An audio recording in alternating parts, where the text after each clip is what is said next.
As we continue to cover the biggest invasion in Europe since World War II, there are a lot of questions about why Russia is choosing to invade Ukraine. Professor Rick Stoll from Rice University is with us this morning to bring us some insight. Good morning, Dr. Stoll. First of all, thanks for being with us. And can you explain for our audience a little bit about what you know about why President Putin is invading Ukraine at this time? Well, good morning. I think there are probably a couple of reasons. One, I think he feels that Ukraine, of course, had been part of the Soviet Union, and I think he feels it belongs with Russia, not as an independent country. Not totally distinct from that, but I think he also believes that Russia should be seen as a major power, be treated by respect by the entire world. And one way to do that is to show the power of Russia and take actions that show, look, you have to take us seriously. We are restoring us to what we were. Professor Stoll, what about the timing to all this? Why do you think Putin is choosing now to invade? My very short answer is I'm not sure. My somewhat longer answer is I suspect he felt it was a good time, both that his military was ready. I mean, we've seen reports for a fair period of time about moving forces around Ukraine and in Belarus. So I think he felt they were ready to go. Prior to that, maybe they weren't, but also that it seemed like the world wouldn't do much to stop him. Professor, any insight into what Vladimir Putin's potential end game would be? Is it Ukraine? Is it going past Ukraine and on to other countries? What do you think?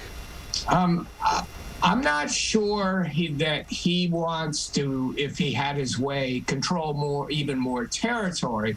But again, I think restoring Russia from his point of view, in terms of we are a major power, everybody has to take us seriously. I think that's very important to him. And kind of connected to that, Putin, am the person that did this and made this happen. So you Russians and you people of the world should greatly respect me because I accomplished this. Professor, we've talked about the far-reaching impact of this invasion, both on a global stage and domestically. What about specifically here in Houston? How will this invasion affect Houstonians?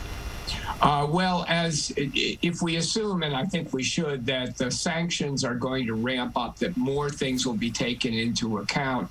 The possible impact on Houston, number one, Russia is a major exporter of energy. So if it's no longer exporting or if its exports are cut, the price of energy goes up. Depending on who you are in Houston, that might help you if you're part of the energy industry.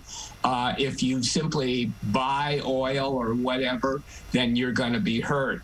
But of course, ultimately it's going to affect everyone in the United States to a certain extent. But again, if you export to Russia, you're going to be hurt by that. If you import from Russia, you're going to be hurt by that. Professor, before we let you go, do you see any hopes for a diplomatic end to all of this?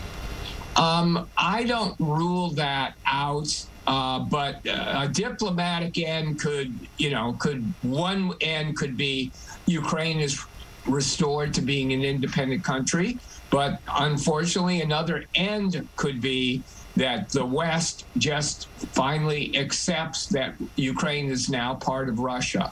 I don't see us going to war about this. But I do think the United States will protect its NATO allies, so I doubt it. But should Russia go beyond Ukraine and try to incorporate other areas that are members of NATO, then I think we're going to see a war, but very unlikely. Rice Professor Rick Stoll, we appreciate your insight as the world continues to watch all of this unfold in Central Europe. Thank you. Thank you. And we'll have the latest from Ukraine as the Russians continue on the move and continue to attack straight ahead.